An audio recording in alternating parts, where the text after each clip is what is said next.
What's up, Sri Lankan brothers and sisters? My name is Ayesh and I'm here to share my experience in the UAE, where most people come to Dubai looking for jobs on visit, and I'm going to share how it has been for me so far. So stay until the end of the video and share your thoughts and feelings about this in the comment section. If you're having a plan to leave Sri Lanka and come to Dubai and look for a job, there are a few steps that you need to take before you do so. So the first things you need to do is get your documentations ready. You should start doing this say 1 month before you actually try to come, because the documentations can take time. First of all, you need to get a police clearance report, because some companies actually ask for it to check how you were in Sri Lanka. So to actually get the police clearance report, you need to get your Grammar Sevak report, and once you hand it over to the police station, they will do the needful. It's going to take 1 to 2 weeks maximum, because they will be doing a background check. They will ask your neighbors how you are, whether they know you, just to confirm that you actually stayed in that place. And this is going to take 1 to 2 weeks. And apart from that, you need to get your education certificates certified by the Foreign Affairs. If you have, it's really easy if you have done local O-levels, O-levels, or any local any Sri Lankan degree or diploma from a local university. For what I know, it's impossible to get the document certified if you have done your O-levels or A-levels in London curriculum, because the certificates come from UK, and there's an issue that you can't certify it from Sri Lanka itself. However, if you have a degree or a diploma from an institution, you could get those attested, those certificates attested.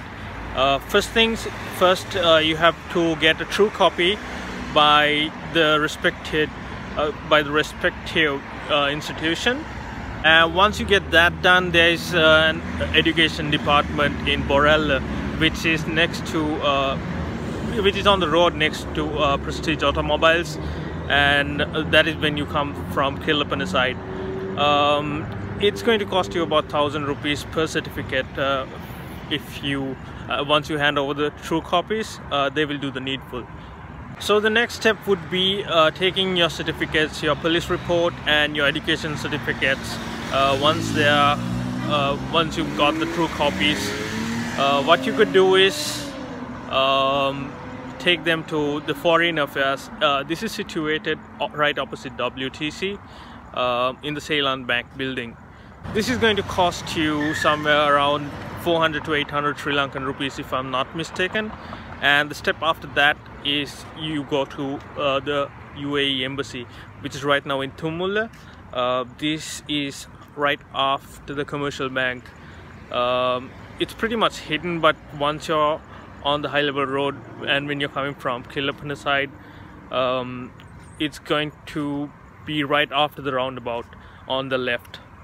So right after that, they will hand over a form to you where you have to fill all the details on all your details online and upload your certified certificates. Once you do that, well, basically they say that it's going to take 24 hours for them to get back with you, but in my case it took 2 weeks, trust me. So don't take their word. So you could fill this form either by yourself, or once you get out of the UAE embassy, there will be some took guys who will try to assist you, saying that they know this guy who will do it for you. Trust me, this guy knows what he does and he's no fraud. He will do everything, all the needful stuff, but he will charge a small amount of 2,500 per certificate. Once the UAE embassy has confirmed all that, they will send you an email, and then you have to make the payment. The payment is going to be 8,000 Sri Lankan rupees per certificate. So I highly recommend, if you'd get, I mean, when it comes to education, I recommend you to attest the highest level of education, just so that it won't get very costly. So once all that is done, your documentation will be ready, and the next step is to get your visa. And also something I got to know after I came here is that you have to take a medical from Sri Lanka. You could ask how you could proceed from the Foreign Affairs itself. I really have no knowledge about this because I came without the medical. But however, you could do it from here itself, but it's going to cost you a lot for what I know. And once you do that, all your documents will be ready. The next process is to get your visa done. You could do this from a travel agency. It's going to cost you about 25,000 to 35,000 if I'm not mistaken, and not to mention the tickets. I personally used Shams Travels and Sons. I'll put the number on the description who you could contact. His name is Wasim. He was really helpful, and he got me a ticket for a really low price. So when you take a ticket, you have to take a dummy ticket, which basically means that you're going to take a return ticket and cancel the second ticket in the last moment, because the immigration department doesn't want us to come here and look for jobs for some reason. I don't know why. So apart from that, you'll be all set. The next step is for you to come here, and I will tell you how things are here before you do. I personally recommend people to look for jobs from Sri Lanka and get a confirmed one rather than coming on visit. With my experience, I will tell you how life is here. First things first, you need to look for a place to stay. I'm right now in Jumeirah. It's basically a mini Sri Lanka because there's a lot of Sri Lankans living around, and it's a really you can't call it calm because it's always busy. I mean, you could literally see all the cars, and I have to take these shots several times just to ignore the background noises. So well, basically every place in Dubai is busy, so that's the life here. So average rent here is about 30,000 Sri Lankan rupees for a small bed space. I know, right? I mean, in Sri Lanka you could like get a whole house for rent with that amount, but this is just going to be a small bed space where you'll be sharing among other people. The place where I stay, there are 7 others, all Sri Lankans and 1 Indian and 1 Philippine. So they are really helpful. We cook together. I will come to that when I'm discussing the prices of food and all that here. So food is comparatively less here, but I suggest if you could cook everything. Once you come to a bed space, you will be provided with all the necessary items, such as that's a Honda. Yeah, such as the washing machine, the rice cooker, the oven, the microwave, and the gas cooker, and all the essential stuff.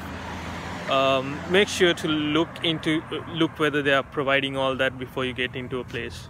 One other thing that's going to cost you here is water, because the water here is very unhealthy and very unclean. So even if you boil the water, it's not going to make any difference because it's all high in sodium. So the water bottles here, they literally are low on sodium. I mean, that's at least what they say on the water bottle, right? So it's always healthy, it's always safety first. So I suggest you buy the water bottles, which is also not as cheap as Sri Lanka, but it's something better than nothing, right? The other things are bus fares. Bus fares are 10 times more than Sri Lanka, trust me. From the distance you could go in like 12 rupees. It's going to cost you about 300 up and down. So yeah, it's more like 20 times more. And prepaid cards, data is really costly. For 2 dirhams, that's about 100 rupees. You only get 60 MB. I mean in Sri Lanka, I remember purchasing the 99. Okay, I mostly use the 199 dialogue data card that offers 2 GB, and this is just 60 MB. Yeah, for the same price that's 120 MB, so it's really useless unless you need to use the maps on your way to get into a place. Maps is really helpful here. Go. So maps is really helpful here. They tell you which bus to take and how you get there, so it's really easy. But I highly recommend you to look into the map before you go on their paths, because they could take you on a very long way as well at times. So always make sure to use Wi-Fi most of the times, and use a mobile data package when you go out, just in case you need to contact someone through WhatsApp or use the maps. So apart from that, there's one thing I forgot to mention, that is your phone bills, I mean your Wi-Fi bills, your electricity and the water bills will be taken care of the apartment itself. So you will be paying for the bed space and all that included as well. One other thing is, make sure to bring medicine when you're coming. Make sure to bring first aid, because medicine here is very expensive, and even if you get a call, channeling the doctor is pretty much relatively the same, but the medicine is gonna cost you a lot, because they don't give you loose tablets or anything. They just give the full box. That is one thing, and it is expensive here. Another thing that's going to cost you here is grooming. So if you're looking for a job and going for an interview, if you prefer having the beard like I do, you will actually have to make your lines done, because one of my friends actually went to an interview and they said that he's not groomed enough. Like, they just said it to him, and he was really sad after that. So from my experience, I have to tell you that everything here is expensive except for vehicles. I think it's only 3% tax, and oil, yeah, fuel, and electronic items. So those stuff are really cheap here, and apparently and apart from that, everything else is expensive.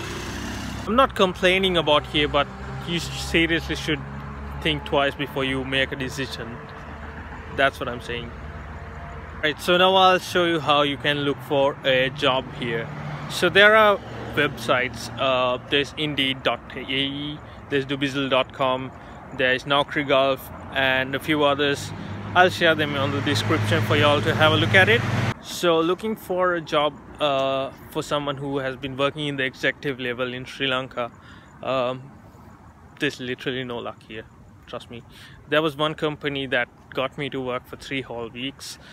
They said that if I get it was basically a stockbroking company, and I had to work as a stockbroker. They didn't pay me a cent, and they didn't give me visa unless I brought $1,000 of an investment from a person. Right now people are not willing to invest here, so it could be my luck as well. Somehow the people who have actually got through the internship, most of them, they had contacts with Arabs here in UAE.